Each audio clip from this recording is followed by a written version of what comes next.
Hey there, ladies and gentlemen. It is me, Dr. Donna. Welcome to week 47 of 10. Last week I read Get Out of Your Own Way. Here's what I have for you. Ladies and gentlemen, this book is a clear no for me. And when I was in Savers picking the book up, I clearly wanted to enjoy this book. I thought this is going to be an amazing book. And it had the title, the description, everything about it said, yes, get this book. I read the table of contents. I flipped through some chapters.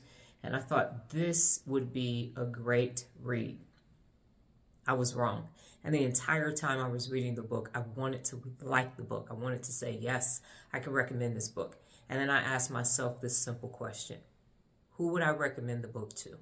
And I thought about the people I know. I thought about people starting out in personal accountability and business and leadership. And I wouldn't. And I don't compare everything to the E-Myth Revisited because I believe that that's the best business book ever written. And people have different aspects. People are in different levels of business. So I took that off the table and then I said, okay, who would you be standing in front of or sitting in front of and say, yes, get out of your own way. That's the book that you need to read for this part, this moment in your business. And I was drawing a blank. And I thought, I was having a conversation with my daughter about it as well. And I said, what's wrong? It feels like this should be a good book. And then as I was finishing the book, this is what occurred to me. This book has great ingredients. It is the recipes. The recipes are throwing it all off. You can't take the information and use it as instructions and apply it. So the recipes are off, and that is why I'm not recommending this book. He also talks about doing it is better than perfect. Getting it done is better than being perfect. And that kind of fell flat. It really wasn't proven. And while I always admit I don't like books with a lot of examples and a lot of references, in this instance, there were none. It was like, oh, this happened in my business. And that was it. So it was just this very non-personal, detached form of writing.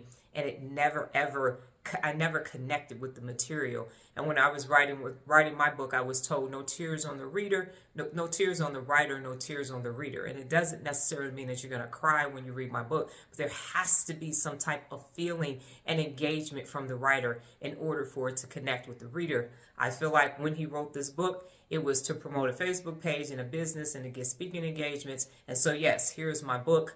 But I really just wanted to like the book, and I didn't. And it isn't done is better than perfect is the philosophy that he had throughout the book. And it, like I said, a lot of ingredients, zero recipes. So it's absolutely a no for me. And on to the next one. Last week's next cycle, after 240 something days of being on TikTok lives and using that format that I started in January, I switched to a 30-minute mental workout. And man, has it been great. Just started it, but it's just been great. It's been great for me. I freed up another hour in my day. It's also simpler to prepare for it. And it was just that old format was just really like, I was like, okay, it's run its course and I don't like what I'm talking about anymore. I'm past that. And I wanted to strengthen it and make it more advantageous for people and value added in a shorter period of time so more people could attend. And it really is a great idea. I'm looking forward to see where this 30-minute mental workout takes me.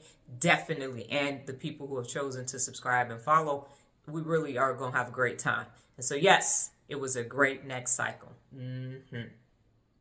This week's book, Cracking the Nut on Leadership Away. Well, that's my time, ladies and gentlemen. But before I get out of here, just remember the tenacity of 10. Let the next cycle begin. Adios.